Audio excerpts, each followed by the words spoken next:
Jean-Paul Sartre, A Náusea, editora Nova Fronteira, edição 2011, coleção Saraiva de Bolso. Quarta-feira, meu último dia em Beauville. Páginas 212 a 222. Percorri a cidade inteira para encontrar o autodidata. Certamente não voltou para casa. Deve estar perambulando por aí. Arrasado de vergonha e de horror, esse pobre humanista que os homens já não aceitam. A bem dizer, não fiquei muito surpreendido quando a coisa aconteceu. Há muito sentia que seu rosto suave e temeroso atraía os escândalos. Ele era tão pouco culpado, quase não se pode dizer que fosse sensualidade seu humilde amor contemplativo pelos rapazinhos. Era antes uma forma de humanismo, mas era preciso que um dia ele se encontrasse sozinho. Como o senhor Arquile, como eu, ele é de minha raça, tem boa vontade. Agora entrou na solidão, e para sempre. De repente tudo acabou, seus sonhos de cultura, seus sonhos de compreensão com relação aos homens. Primeiro haverá o medo, o horror e as noites insones, e em seguida, depois disso, a longa sequência de dias de exílio. À noite, ele voltará a perambular pelo pátio das hipotecas, olhará de longe para as janelas cintilantes da biblioteca e se sentirá arrasado quando se lembrar das longas fileiras de livros, de suas encadernações de couro, do cheiro de suas páginas. Lamento não ter podido acompanhá-lo, mas ele não quis. Foi ele quem me suplicou que o deixasse sozinho. Estava começando o aprendizado da solidão. Estou escrevendo isso no Café Mébile. Entrei aqui cerimoniosamente. Queria contemplar o gerente, a empregada da caixa e sentir intensamente o que os via pela última vez. Mas não posso desviar meu pensamento do autodidata. Tenho permanentemente seu rosto desfeito diante dos olhos, seu rosto de reprovação e seu colarinho ensanguentado. Então pedi que me trouxessem papel e vou contar o que lhe aconteceu. Cheguei à biblioteca por volta das 2 da tarde. Estava pensando, a biblioteca, entro aqui pela última vez. A sala estava quase deserta, custava-me reconhecê-la, porque sabia que nunca mais voltaria lá. Ela estava leve como uma névoa, quase real, toda avermelhada. O sol, poente, tingia-os de vermelho a mesa reservada a leitoras. A porta, as lombadas dos vidros. Por um segundo tive a impressão agradável de penetrar num bosque cheio de folhas douradas. Sorri. Pensei, há quanto tempo não sorrio? O corso olhava pela janela com as mãos atrás das costas. O que via? O crânio de Impetras. Eu já não verei mais o crânio de Impetras, nem sua cartola, nem sua sobrecasaca. Dentro de 6 horas terei deixado Beauville. Coloquei sobre a mesa do subbibliotecário os 2 volumes que solicitara no mês passado. Ele rasgou uma ficha verde e me entregou seus pedaços. Aí está, senhor Roquentin. Obrigada. Pensei, agora não lhe devo mais nada. Não devo mais nada a ninguém daqui. Dentro em pouco irei me despedir da dona Rendezvous do Chaminot. Estou livre. Hesitei alguns instantes, utilizaria esses últimos momentos dando um longo passeio por Beauville, revendo o Boulevard Victor Noir, a Avenida Galvani, a Rua Tournebride. Mas aquele bosque estava tão calmo, tão puro, parecia-me que quase não existia e que a náusea o poupara. Fui-me sentar perto do calefator. O jornal de Beauville fora deixado sobre a mesa. Estendi a mão e peguei-o, salvo por seu cachorro. O senhor do Bosque, proprietário em Remiremont, regressava ontem à noite para casa de bicicleta, vindo da feira de Naux. Uma senhora corpulenta veio se sentar à minha direita. Colocou o chapéu de feltro ao seu lado. Seu nariz parecia enfado, em seu rosto como uma faca numa maçã. Sob o nariz, um buraquinho obsceno franzia-se desdenhosamente. Ela tirou da bolsa um livro encadernado, fincou os cotovelos na mesa, apoiando o rosto nas mãos gordas. Em frente a mim, um senhor velho dormia. Eu o conhecia. Estava na biblioteca no dia que sentira tanto medo. Creio que também ele sentira medo, pensei. Como tudo isso ficou longe. Às 4h30, o autodidata entrou. Teria gostado de lhe apertar a mão e me despedir dele, mas, ao que parece, no último encontro ele deixara uma recordação. Nosso último encontro lhe deixara uma recordação desagradável. Dirigiu-me um cumprimento distante e foi depositar bastante longe de mim um pacotinho branco que devia conter, como de hábito, uma fatia de pão e uma barra de chocolate. Passado um momento, retornou com um livro ilustrado que pousou junto do seu embrulho. Pensei, vejo-o pela última vez. Amanhã à noite, depois de amanhã à noite, por todas as noites seguintes, ele tornaria a vir e ler nessa mesa, comendo seu pão e seu chocolate. Prosseguiria pacientemente suas roeduras de rato, leria as obras de Nabu, Nodou, Nodier, Nis, interrompendo-se de quando em quando para anotar uma máxima em seu caderninho. E eu caminharia por Paris, pelas ruas de Paris, veria rostos novos. Que me aconteceria quando ele estivesse aqui? Enquanto ele estivesse aqui, com a lâmpada a iluminar-lhe o grande rosto circunspecto. Senti a tempo que ia sucumbir novamente à miragem da aventura. Dei de ombros e retomei minha leitura. Bouville e seus arredores. Monistier. Atividade da Brigada de Engenharia durante o ano de 1931. O sargento da cavalaria, chefe Gaspard, comandando a Brigada Monistier, e seus 4 gendarmes, senhores Lagut, Nizam, Pierrepont e Guil, não descansaram durante o ano de 1931. Efetivamente, nossos gendarmes registraram 7 crimes, 82 delitos, 159 contravenções, 6 suicídios e 15 acidentes de automóvel, 3 dos quais mortais. Juste Bouville.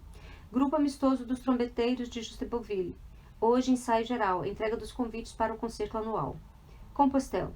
Entrega da Legião de Honra ao prefeito. O turista Bouvillés, Fundação Escoteira de Bouville, 1924. Hoje à noite, às 20h45, reunião mensal na sede social, à rua Ferdinand Bayron, 10, sala A. Ordem do dia, leitura da última correspondência, banquete anual, contribuição de 1932, programa de excursões em março, assuntos diversos e adesões. Proteção dos animais, Sociedade de Bouville. Na próxima quinta-feira, das 15 às 17 horas, sala C, na rua Ferdinand Bayron, 10, Bouville, serviço público permanente. Dirigir a correspondência ao presidente para a sede ou para a Avenida Galvani, 154. Clube Bouvillé, do Cão de Guarda. Associação Bouvillesa dos Incapacitados de Guerra. Sindicato dos Proprietários de Táxis. Comitê Bouvillé dos Amigos das Escolas Normais. Entraram 2 meninos com pastas, alunos do liceu. O curso gosta muito dos alunos do liceu porque pode exercer uma vigilância paternal sobre eles. Muitas vezes, por prazer, deixa que conversem e se agitem em suas cadeiras. Depois, de repente, vai na ponta dos pés se colocar atrás deles e os surpreende. Isso são maneiras de garotos crescidos? Se não querem mudar de comportamento, o senhor bibliotecário está decidido a apresentar queixa ao senhor reitor. E se eles protestam, fita-os com seu olhar terrível. Deem-me seus nomes. Também controla suas leituras na biblioteca. Determinados volumes estão marcados com uma cruz vermelha. É o inferno. Obras de Guidet, Diderot, Baudelaire, tratados de medicina. Quando um aluno do liceu pede para consultar um desses livros, o curso lhe faz um sinal. Leva-o para o canto e interroga-o. Um momento depois explode a sua voz, enche a sala de leitura. No entanto, há livros mais interessantes, quando se tem a sua idade. Livros instrutivos. E, em primeiro lugar, terminou seus deveres. Em que ano está? No segundo? E não tem nada para fazer depois das 4 horas? Seu professor vem aqui com frequência e eu lhe falarei de você. Os 2 garotos permaneciam postados junto ao calefator. O mais jovem tinha bonitos cabelos castanhos, a pele quase que demasiadamente delicada e uma boca muito pequena, arrogante e dura. Seu colega, um grandalhão espadaúdo com uma sombra de bigode, cutucou e murmurou algumas palavras. O moreninho não respondeu, mas deu um sorriso imperceptível, cheio de soberba e presunção. Depois, os 2 displicentemente escolheram um dicionário numa das prateleiras e se aproximaram do autodidata que os fitava com um olhar cansado. Eles fingiam ignorar sua existência, mas sentaram-se bem ao seu lado, o moreninho à esquerda dele e o grandalhão espadaúdo à esquerda do moreninho. Começaram imediatamente a folhear o dicionário. O autodidata deixou errar o olhar pela sala. Depois retornou à sua leitura. Nunca uma sala de biblioteca ofereceu o espetáculo mais tranquilizador. Eu não ouvi um ruído, a não ser a respiração curta da senhora, corpulenta, só via cabeças inclinadas sobre os oitavos. No entanto, a partir desse momento tive a impressão de que ia ocorrer um fato desagradável. Todas aquelas pessoas que baixavam os olhos com ar aplicado pareciam estar preparando ou representando. Poucos instantes antes, eu sentira passar sobre nós como que um sopro de crueldade. Tinha terminado minha leitura, mas não me decidi a ir embora. Estava à espera, fingindo ler meu jornal. O que aumentava minha curiosidade e meu mal-estar era que os outros também estavam à espera. Parecia-me que minha vizinha virara mais rapidamente as páginas de seu livro. Passaram-se alguns minutos, depois ouvi cochichos. Ergui prudentemente a cabeça. Os dois meninos tinham fechado o dicionário. O moreninho não falava, estava com o rosto voltado para a direita, com uma expressão de deferência e interesse, meio escondido por trás do seu ombro. O louro aguçava o ouvido e ria silenciosamente. Mas quem está falando? Pensei. Era o autodidata. Estava inclinado para seu jovem vizinho, fitando-o nos olhos, sorrindo-lhe. Via-o mexer os lábios e de quando em quando seus longos cílios estremeciam. Não lhe conhecia esse ar de juventude. Ele estava quase atraente, mas por momentos se interrompia e lançava um olhar inquieto para trás de si. O rapazinho parecia beber suas palavras. Essa pequena cena nada tinha de extraordinário, e eu ia voltar à minha leitura quando vi o rapazinho deslizar lentamente a mão por trás de suas costas, pela beira da mesa. Assim, sem que os olhos do autodidata pudessem vê-la, ela caminhou em um instante e se pôs a tatear à sua volta. Depois, tendo encontrado o braço do louro grandalhão, beliscou-o com força. O outro, muito absorvido em desfrutar silenciosamente as palavras do autodidata, não a vira se aproximar. Deu um salto e sua boca se abriu desmesuradamente sob o efeito da surpresa e da admiração. O moreninho mantivera sua expressão de interesse respeitoso. Seria possível duvidar que aquela mão travessa lhe pertencesse. O que vão lhe fazer? Pensei. Percebia claramente que algo de ignóbil ia ocorrer. Também via claramente que ainda havia tempo para impedir que aquilo ocorresse, mas não conseguia adivinhar o que era preciso impedir. Por um segundo pensei em me levantar e ir bater no ombro do autodidata e entabular uma conversa, mas no mesmo momento ele surpreendeu meu olhar, parou abruptamente de falar e franziu os lábios com um ar irritado. Desencorajado, desviei rapidamente o olhar e peguei outra vez no meu jornal para disfarçar. No entanto, a senhora corpulenta afastara seu livro e erguera a cabeça. Parecia fascinada. Senti claramente que o drama ia estourar. Todos queriam que estourasse. Que podia fazer? Dei uma olhadela para o corso. Ele já não estava olhando pela janela. Estava meio virado para nós. Passaram-se 15 minutos. O autodidata recomeçara seus cochichos. Já não me atrevia a olhá-lo, mas imaginava muito bem seu ar jovem e terno e aqueles olhares carregados que pesavam sobre ele sem que ele o soubesse. Em dado momento ouvi seu riso, um risinho esganiçado e pueril. Aquilo me deu um aperto no coração. Parecia-me que uns meninos sórdidos iam afogar um gato. Depois, de repente, os cochichos cessaram. Esse silêncio me pareceu trágico. Era o fim do golpe de morte. Eu baixava a cabeça para o meu jornal e fingia ler, mas não lia. Erguia as sobrancelhas e levantava os olhos, o mais alto que podia, para tentar surpreender o que estava sucedendo naquele silêncio à minha frente. Virando ligeiramente a cabeça, consegui distinguir algo com o rabo do olho. Era uma mão, a mãozinha branca que pouco antes deslizava ao longo da mesa. Agora estava pousada, de palma para cima, descontraída, suave e sensual, com a nudez indolente de uma banhista que se aquece ao sol. Um objeto escuro e peludo aproximou-se hesitantemente dela. Era um grande dedo amarelado pelo fumo.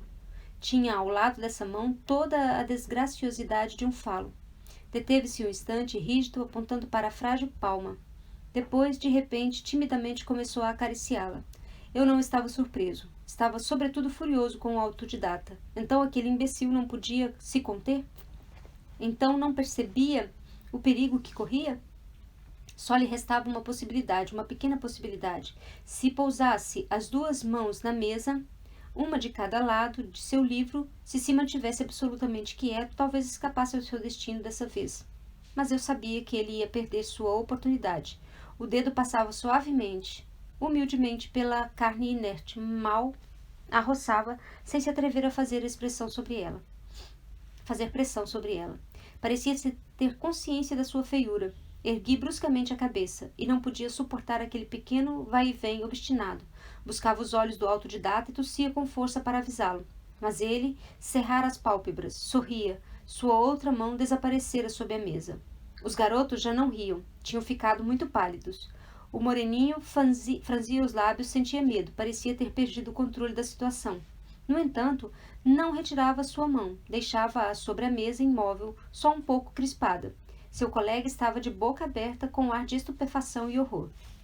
Foi então que o corso começou a berrar. Sem que o ouvissem, ele viera se postar atrás da cadeira do autodidata. Estava escarlate e tinha uma expressão de riso, mas seus olhos faiscavam. Dei um salto em minha coleira, mas me senti quase aliviado. A espera fora muito penosa. Queria que aquilo terminasse o mais breve possível. Que o pusessem na rua, se quisessem, mas que aquilo terminasse. Os 2 meninos brancos, de susto, pegaram suas pastas num abrir e fechar de olhos e desapareceram. Eu o vi. Gritava o corso, louco de fúria. Dessa vez o vi. O senhor não poderá negar. Vai dizer que é mentira dessa vez? Pensa que não estava vendo sua manobra? Não sou cego, seu ingênuo. Paciência, dizia para comigo. Paciência, quando o agarrar. Isso vai lhe custar caro. Oh, sim, isso vai lhe custar caro. Sei seu nome, seu endereço, me informei, entende? Sei também quem é o seu patrão, o senhor Chullier. Ele é que vai ficar surpreso. Amanhã de manhã, quando receber uma carta do senhor bibliotecário, hein? Cale-se, disse-lhe revirando os olhos. Em primeiro lugar, não pense que isso vai parar aqui. Na França há tribunais para gente de sua espécie. O cavalheiro se instruía. O cavalheiro completava sua cultura. O cavalheiro me importunava o tempo todo, pedindo informações sobre livros. Fique sabendo que nunca me enganou. O autodidata não parecia surpreso. Certamente fazia anos que esperava por esse desenlace. Devia ter imaginado, mais de 100 vezes, o que aconteceria no dia em que o corso se insinuasse, de mansinho por trás dele, e uma voz furiosa retumbasse de repente em seus ouvidos. E, no entanto, ele retornava todas as tardes, prosseguia febrilmente nas suas leituras, e, vez por outra, como um ladrão, acariciava a mão branca ou talvez a perna de um menino. O que eu lia em seu rosto era antes resignação. Não sei o que está querendo insinuar, balbuciou. Há anos que venho aqui. Simulava indignação, surpresa, mas sem convicção. Bem sabia que o fato lá estava e que nada mais poderia detê-lo. Que era preciso vivê-lo minuto a minuto. Não lhe dê ouvidos. Eu vi. Disse minha vizinha. Ela se levantara com dificuldade. Ah, não. Não é a primeira vez que o vejo. Ainda na segunda-feira passada vi o que ele fazia e não quis dizer nada porque não acreditava em meus olhos. E não podia imaginar que numa biblioteca, um lugar sério onde as pessoas vêm para se instruir, ocorressem coisas de fazer corar. Eu não tenho filhos, mas me compadeço das mães que mandam os seus estudar aqui e que pensam que estão sossegados, protegidos, enquanto há monstros que não respeitam nada e os impedem de fazer seus deveres. O corso se aproximou do autodidata. Está ouvindo o que diz a senhora? Gritou-lhe no rosto. Inútil fingir. Viram-no, seu porco. Senhor, exijo que seja mais delicado, disse o autodidata com dignidade. Isso fazia parte de seu papel. Talvez tivesse querido confessar, fugir, mas tinha que representar seu papel até o fim.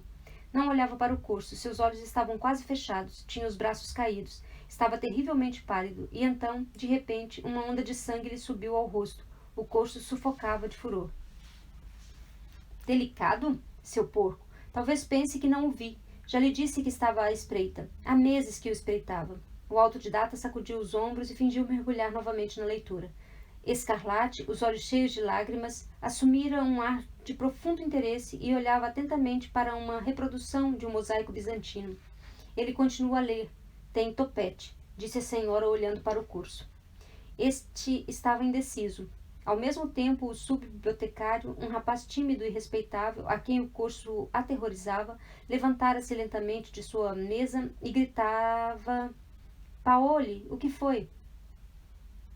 Houve um segundo de hesitação e tive esperança de que o caso acabasse ali.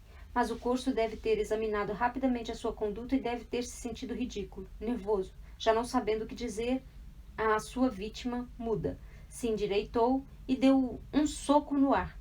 O autodidata se virou apavorado. Olhava para o curso boquiaberto. Havia em seus olhos um medo horrível. Se me bater, darei queixa, disse com dificuldade. Quero ir embora voluntariamente. Eu me levantara por minha vez, mas era tarde demais. O corso soltou um pequeno gemido voluptuoso e subitamente deu um murro no nariz do autodidata.